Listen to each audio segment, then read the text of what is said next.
Lue Elizondo, of course, a lot of the public's interest, our interest, is focused on who's got the goodies, the crashed saucers. Are there really crashed flying saucers? Are there reverse engineering efforts? Are there bodies, biological remains? And if so, where are they stashed? You've learned enough that you think all that is real. Give us a sense of how you learned that through the course of your work on these programs, how solid the evidence is, and who is involved in hiding all this. Yeah, sure, George. Well, Eisenhower said that the defense industrial base was something that we must pay very close attention to, and he said in a very famous speech before he left. But let me emphasize a point here. So one of my former colleagues, former scientist Jim Lukatsky, in his book, he had a DOPSA release. And I'm going to paraphrase here, but basically the money that was allocated for DIA, by the way, this statement went through the Pentagon for release. And the money that was allocated for DIA OSAP, after speaking to multiple individuals on the program, was originally intended to skip out Bigelow Aerospace facilities in Las Vegas due to a UAP material divestment plan proposal to OSAP leadership by Lockheed Martin Space Systems Vice President Dr. James Ryder, now deceased. A specific facility known to me was described as having crash retrieval material from the 1950s and other historical operations. And of course, the statement continues from there. But the point being is that we have known for a while inside the Pentagon that material is being housed by certain defense contractors. Why is that important? Well, first of all, it's not unusual because the way that the military-industrial complex is set up and has been since the Manhattan Project, we always outsource our scientific expertise. That's normal. So what that means is that you have the U.S. government doing core government functions, and then you rely on a small group of very well-trained, very intelligent scientists to conduct research, analysis, etc. So it's the way that we work in this country. Not all countries necessarily do it that way, but we outsource a lot of our development of our critical technology. So, for example, Lockheed Martin Skunk Works. A lot of people know that the SR-71 Blackbird and the U-2 aircraft were brainchild and basically by the CIA. And were birthed at a Lockheed facility. They built them, right? So CIA comes up with an idea, and it's up to the Lockheed Martin or the Boeings of the world or the Northrops of the world to build it. And so that's how it works.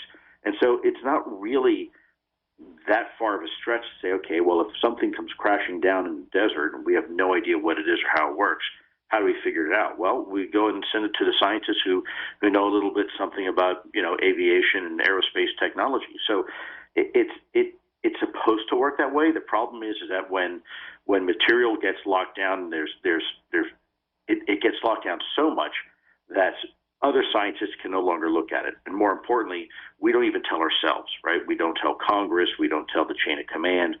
And then you lose accountability. And I think that's where we are. We're at a point where we've lost accountability of a lot of this technology. And that's a problem, especially when you're competing with other foreign countries who don't have the same stigma and taboo associated with this topic like we do. Keep in mind, a lot of this taboo and stigma was engineered by design by the U.S. government to keep people from talking about UFOs in the first place. Yeah, on purpose. Yep. Ridicule, debunking became an official policy of the U.S. government.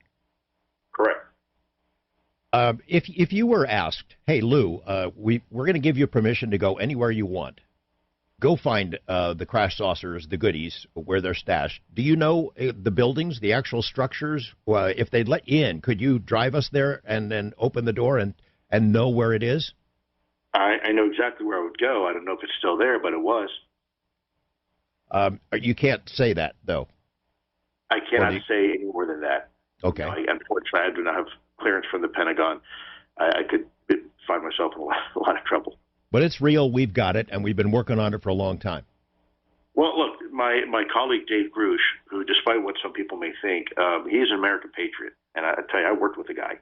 And he is everything he says he is. I saw it myself. And when he testified before Congress and said what he said, He's being accurate. I mean, I worked with him in the same skiff. I sat right behind him on that day, and it was astonishing. I've had many conversations with him. You know what his life has turned into since coming forward. I mean, they've made life as hard on him as possible, leak all kinds of stuff they think is going to be embarrassing, find somebody to put it out in the media. There's been other kinds of really threatening things. I wonder if Dave feels like it was worth it. Same as you. I mean, you know the stuff that you get hit with every day, Lou, since the first time you stepped on that stage. Oh, my gosh, this guy's just looking for attention. He's a grifter. You had a really pretty cool job and could have kept it forever, and had a great salary and benefits, and you left it. And for 7 years, you've had a pretty tough time of it. Am I correct? Yeah, 100%. I had a great job, a great house, the whole American dream. And, I gave it to do this. And by the way, when I did this, I did it knowing that some people wouldn't come out and defend me. They were not going to take the heat rounds. I've been attacked externally, I've been attacked internally, and from all sides. And it's very tough, and it's very disappointing. It's hard enough when complete strangers try to sling mud at you, but you learn when you do something like this who your real friends are. Sometimes you think you have friends and not necessarily, and other times, you find friends in most unexpected places. I've got a core group of friends that I rely on routinely, that advise me constantly and are always watching my six, and that I'm very grateful for them, and I mentioned some of them in the book, in the acknowledgments, because it's important. We're all doing this together. This is not about any one person. No one's more important than anybody else. Let's have the conversation with the American people and let the American people decide what we're going to do with it. And I certainly don't have the right answer when people say, well, Lou, what should we do? I don't know what we should do. Don't ask me that. I don't know. But what I think we should do is tell the truth. But other than that, once we do that, that's not up to me. We got to get the best and brightest. We got our scientists and our academics and our politicians, and get them all into a room and try to figure out what this means. And by the way, George, as part of this conversation, as I've said before, I don't want the national security apparatus being part of. I'm not comfortable with it. If it deals with national security, great. I think the government has every right to be part of that conversation. But there's other parts of this conversation that affect all of us, and they affect us all, as I've said before, equally but differently. And those are the topics, parts of this topic that affect us socially and philosophically and theologically and psychologically. And, I prefer probably a rabbi or a priest or a mom, being part of that conversation in some cases than I would necessarily a three-star general.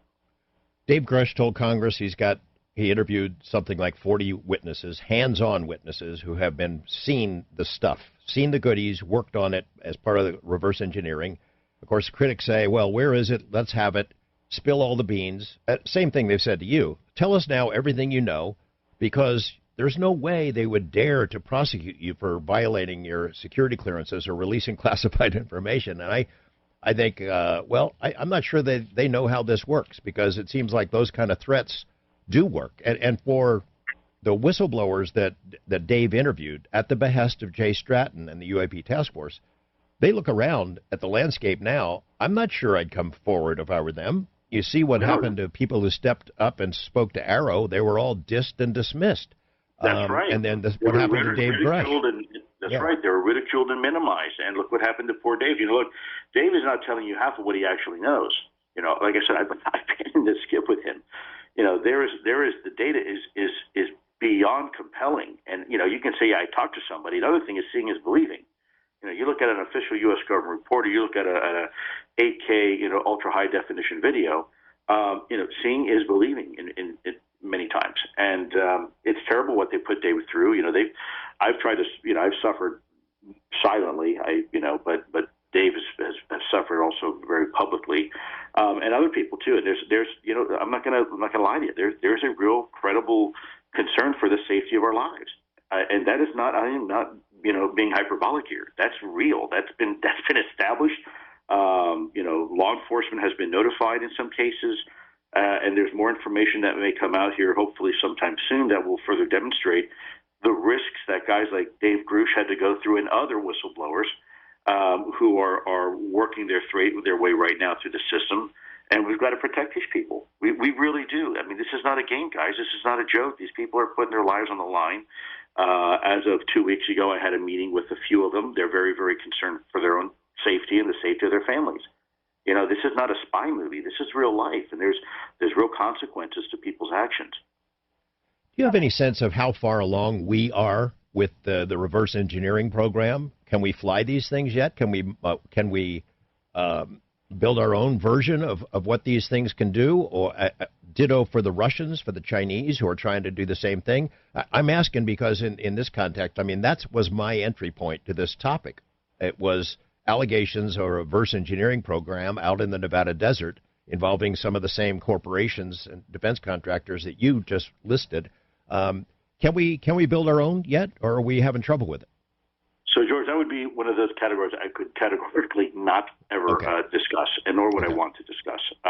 You know, what technologies we might or might not have, or what type of advantage we've been able to glean, is something that is certainly inherently a government decision to make, whether or not they share that with the American people. Remember, during Operation Just Cause, during Panama in 1989, when they first introduced the F-117 night bomber, right? Nobody knew we had it until all of a sudden it was all over CNN.